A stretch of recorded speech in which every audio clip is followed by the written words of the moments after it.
Okay, so let's get started creating the clone of this game ZigZag. I'm gonna try to make it look as close to the original one as possible, but I'm just gonna use the standard assets from Unity. First of all, we need to remove the skybox from the camera because in ZigZag we don't have a skybox, we just have a gray background. So we can select the main camera here and we can go to the background, or the clear flags of course. You can see there's selected a skybox, and we can just say that we should just have a solid color. And to replicate the ZigZag game, we can click on the color here and make it kinda light gray like this. Okay, and I'm just gonna switch this, remove this exception. There we go. Okay, so first of all we have a floor. When we start our ZigZag game, we have a big floor where the ball spawns on, and when you click the button or you click the screen, well then it starts to roll on that floor.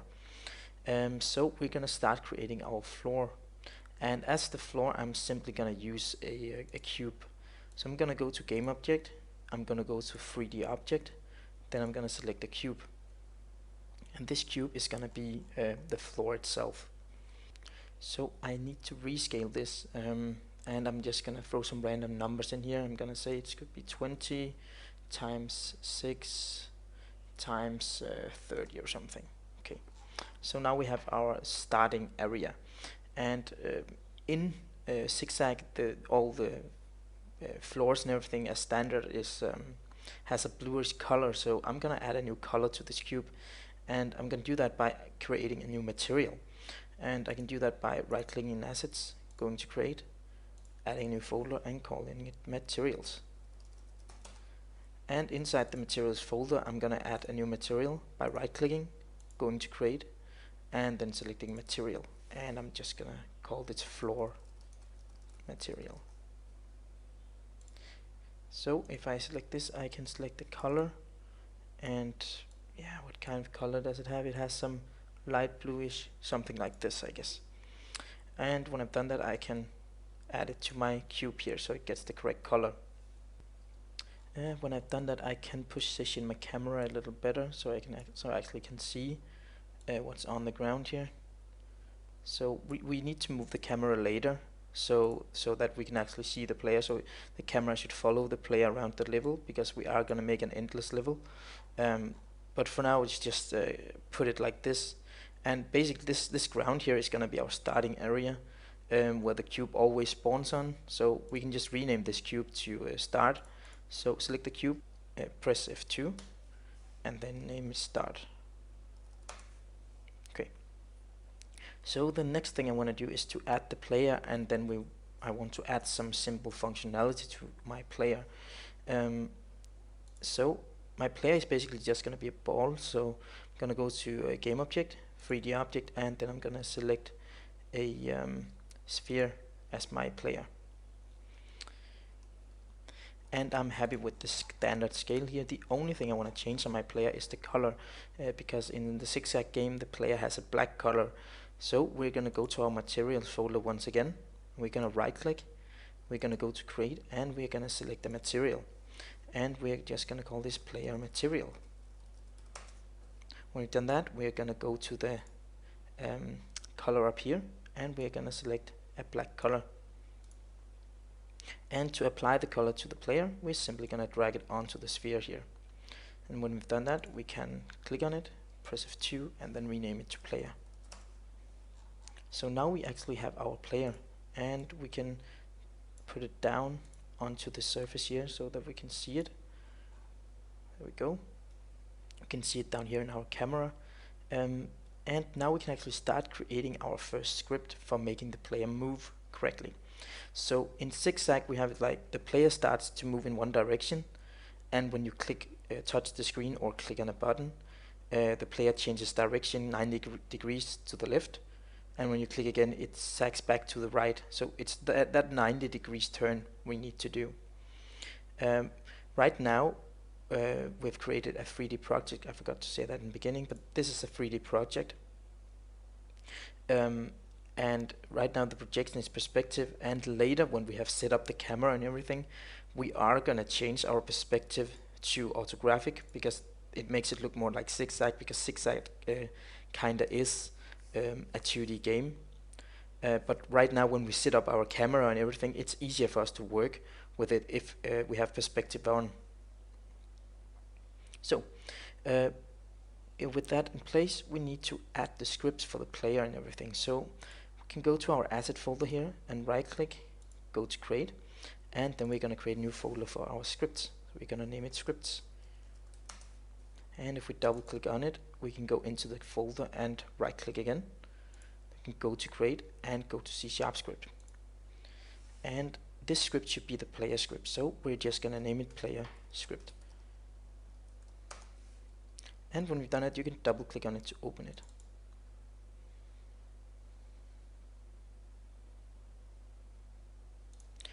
So we are just going to focus on the movement right now, but we will come back to this script later to add a little more functionality to it. But for now, let's look at the movement. So first of all, if we want our player to move, we need some kind of speed so we can decide how fast he's moving. So we're going to make a public float called speed to determine the player's speed, and then we're going to make a private vector 3 called direction. So this vector here is going to decide what direction our player moves in. So we're going to change this according to how many times the player has clicked. So first of all, we move forward. When the player clicks the screen, we're going to change this direction to left, for example, so it moves to the left instead.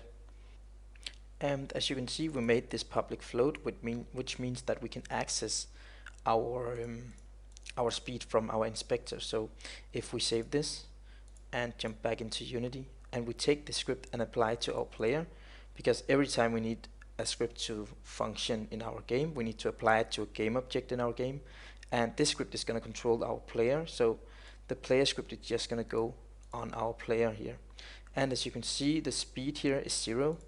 And the reason that we can see this speed is because we made a public float called speed. If this one would be private, like this, and we jump back into Unity, you'll see that this one will disappear because it's not public. But we want to be able to access it from our inspector, so we're just going to make this public again. Okay. So now we can actually start adding some movement to our player, and basically what we want to do is we want to be able to move our player when we click a button. So first of all, in start, which is the first function it's called, so when we click play in our game, this function is called as the first function, or the second function actually, because wake is called before start, but for now let's just look at start. And we're going to set our direction to direction equals vector3.0. And the reason that I put the direction as vector3.0 is because that I don't want my ball to move from the get-go. I want it to stay still on the screen like it does in the normal game, and then when the player clicks a button, then it starts rolling in the correct direction. So now we have set it to 0, so we still from the get-go, and as you can see, if we play our game, nothing is happening. Our player is not moving or anything, and we haven't made any functionality for that yet. But if we jump back here, we can see, well, we can say like if input.get mouse button down, and mouse button down also works for clicks on a screen. So if you would port this to iOS or Android, it would also work for touches on the screen as well. And I'm just gonna take button 0, which is my first mouse button. So if anyone clicks on, like presses down on the mouse button, this if statement here is called.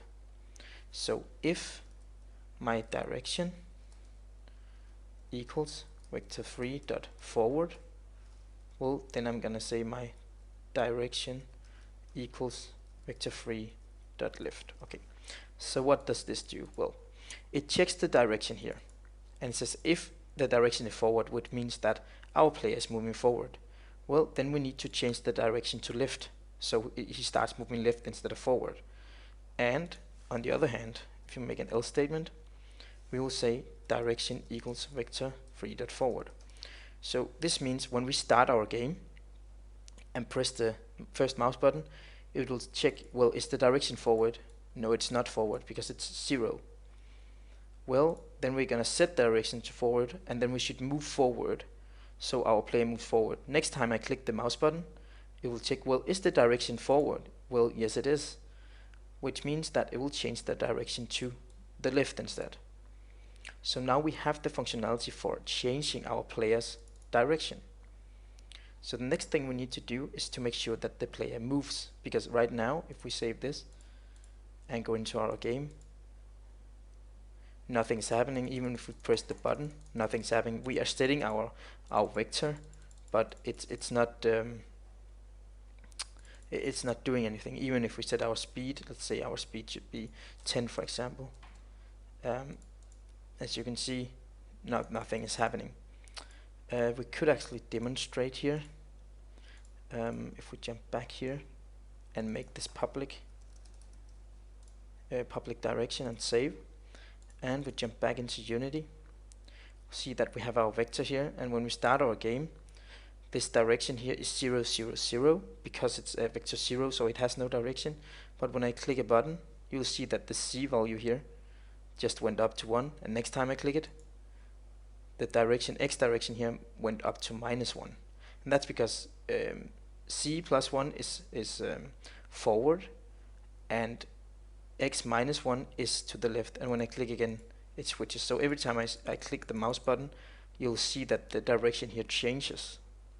So we have the functionality for changing our direction. I'm just going to make this private again, because we don't need to see it out there.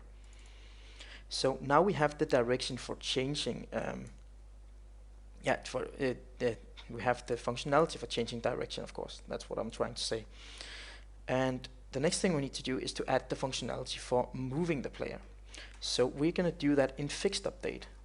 Void fixed update. And why are we doing this in fixed update? Well, basically I have an idea about doing something with rigid body. Actually, we're not even going to do it in fixed update, sorry, because I just changed my mind.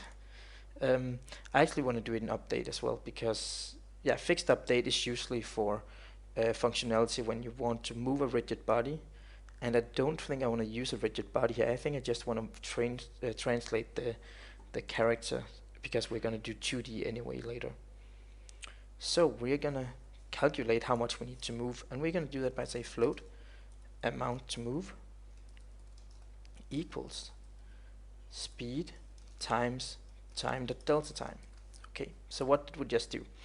Well, the amount to move is how much we need to move every time update is called, and we're using the speed multiplied by delta time to calculate this.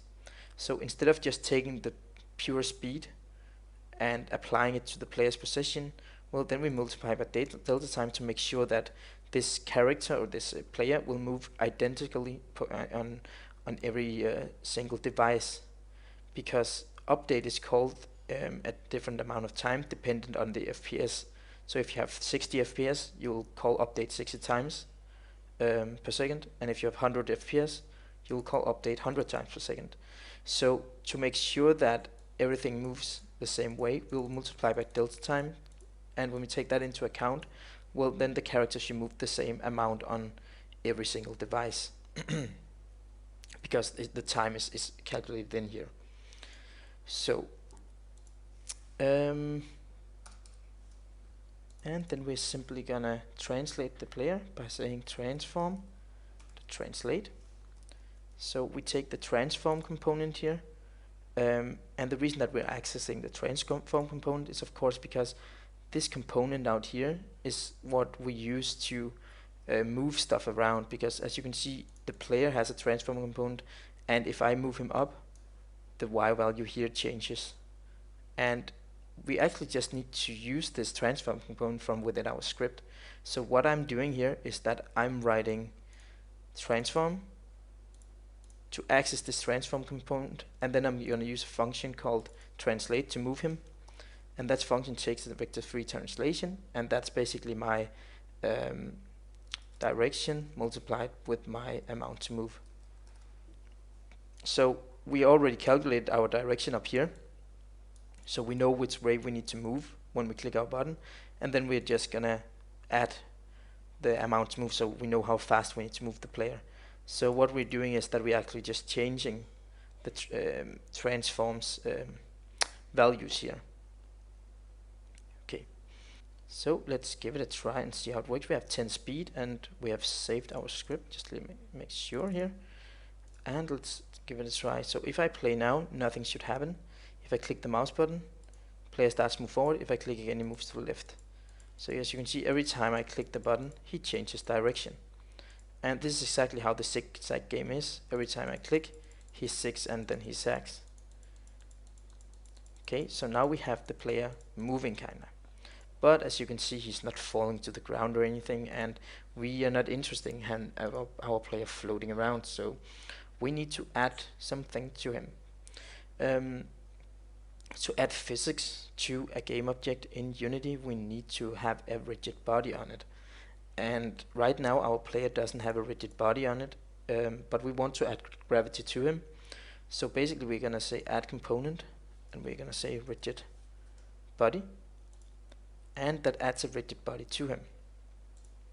So right now, if we play our game, you'll see that he'll fall to the ground and he'll fall off the edge here if we go over the edge now.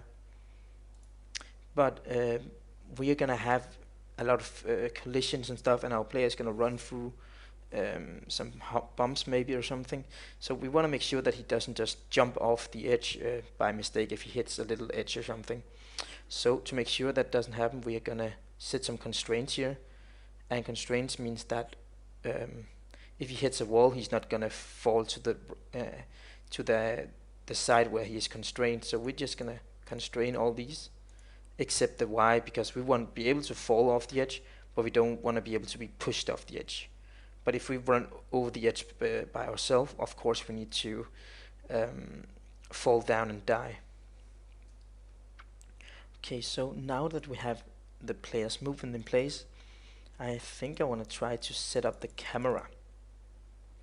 So as far as I remember in ZigZag, the camera is placed a little to the right like this, and then it's rotated. So basically you can pull the camera to the right with these arrows here by having selected this tool, and then you can take the rotator tool, then maybe rotate the camera a little, if we could do it without doing some funky movements. Here we go.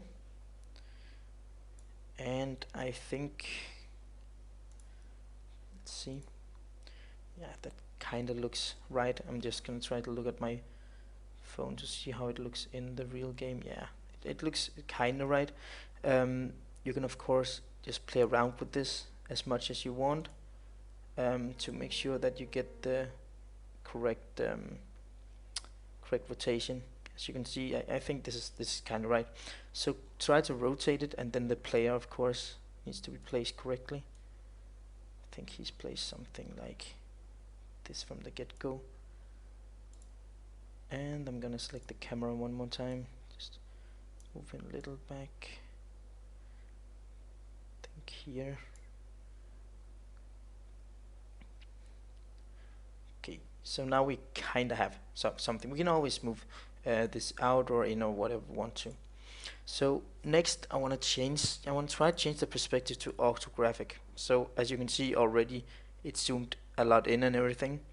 And to fix this, we basically need to select the camera, put it in orthographic, and then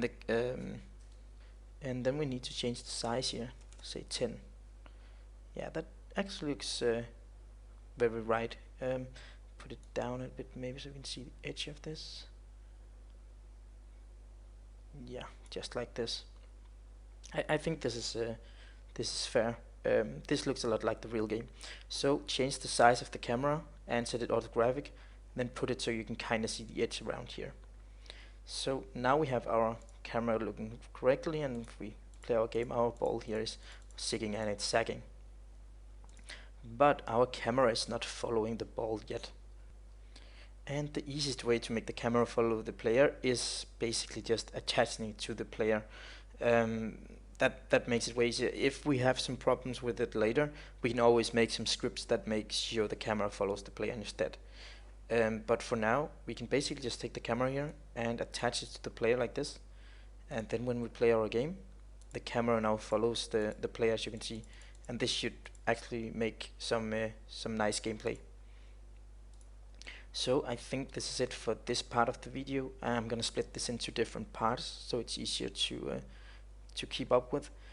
So I'm gonna make another part where we start looking at adding some extra tiles to the game.